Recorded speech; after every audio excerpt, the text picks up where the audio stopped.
Espero que podamos hacer muy buenos negocios y sobre todo la frase que les decía, que podamos ser muy buenos amigos. Estuvimos presentando en nuestro departamento la oferta exportable de lo que tenemos nosotros como productos de nuestra canasta exportable, de la oferta turística de nuestro departamento, las hermosuras que tenemos en Santander, del turismo de salud, que es algo demasiado importante para el mercado arubiano, y finalmente hablamos acerca de la conectividad, que es lo que nos trae precisamente hablando de la ruta directa de la aerolínea Wingo, Aruba-Bucaramanga, los miércoles y domingos de cada semana. Específicamente podemos hablar del turismo de salud.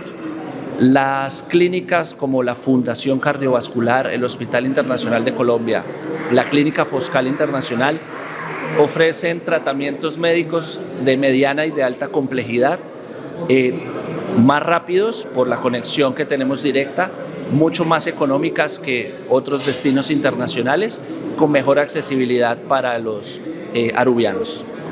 El turismo que nosotros ofrecemos principalmente es turismo de naturaleza.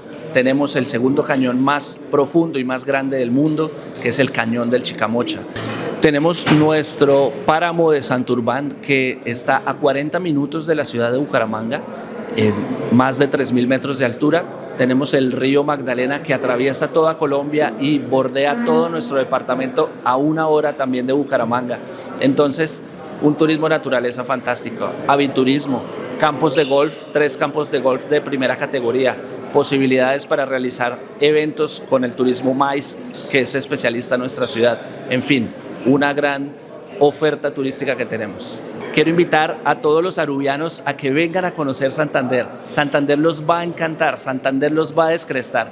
Pasemos de la playa un poquito a la montaña para conocer las bellezas de la naturaleza de Santander.